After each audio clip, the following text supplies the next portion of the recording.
Euzubillahimineşşeytanirracim. Bismillahirrahmanirrahim.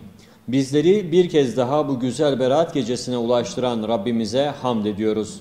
Resulü Hazreti Muhammed Mustafa'ya, ehli beytine ve ashabına salat ve selam olsun. Öncelikle Filistin topraklarını gasp etmiş Siyonistlerin yıllardır sürdürdüğü ve son 5 aydır dozajını vahşice arttırdığı soykırımı gündemimizden düşürmediğimizi belirtmek ve ümmetin idarecilerinin suskunluğunu kınamakla yetinmelerini hesabı şiddetli olan Rabbimize havale ettiğimizi belirtiyor ve tüm İslam devletlerinin başındaki idarecilere konuşmaktan ziyade şu mübarek günlerde fiili adım atılması ve işgalci İsrail ile tüm ilişkilerin sonlandırılması gerektiğine olan inancımızı ve talebimizi hatırlatıyoruz.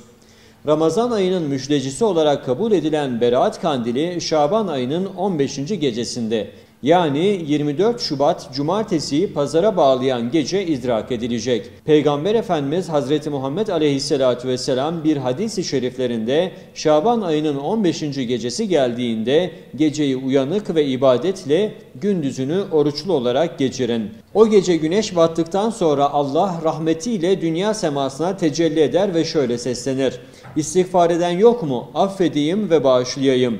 Rızık isteyen yok mu? Hemen rızık vereyim. Başına bir musibet gelen yok mu? Hemen sağlık ve afiyet vereyim. Böylece tan yerinin ağarmasına kadar bu durum devam eder.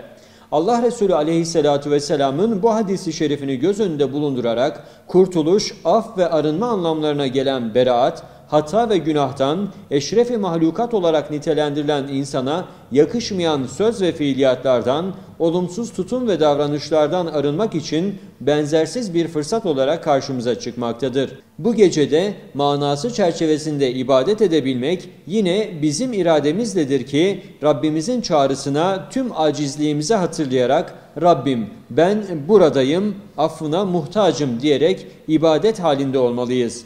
Rabbimizin önümüze fırsat olarak sunduğu bu hayırlı zamanları ganimet olarak bilmeli ve ona göre bu hayırlı gün ve gecelerde zamanımızı özel olarak ayarlamalı, en güzel şekilde namazda ve dua ile geçirmeliyiz. Yine Rabbimizin bize fırsatlar sunduğu bu hayırlı zaman dilimlerinde nasıl ki Rabbimiz bizi sevindiriyorsa bizler de bu mübarek ay, gün ve gecelerde yetimlerin, öksüzlerin, garip kurabanın, muhtaç ve kimsesizlerin sokaklarına uğramalı, onları sevindirmeli ve kardeş olduğumuzun bilinciyle hareket etmeliyiz.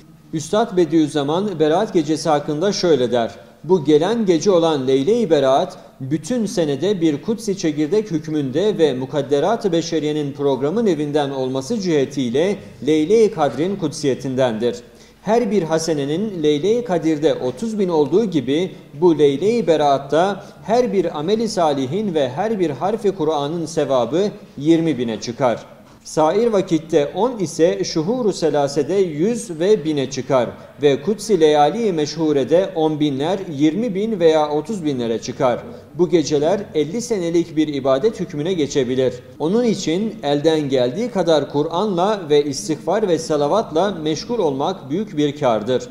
Bu hususta unutmayalım ki beraat bizi Ramazan'a hazırlama anlamında büyük bir nimettir ki Allah Resulü Hazreti Muhammed Aleyhisselatü Vesselam bir hadis-i şeriflerinde Ramazan ayına girip çıktığı halde günahları affedilmemiş olan insanın burnu sürtülsün demesi gösteriyor ki Ramazan ayına bizler ne kadar nurlu bir iman ile girersek o derece affedilmeye yakın oluruz.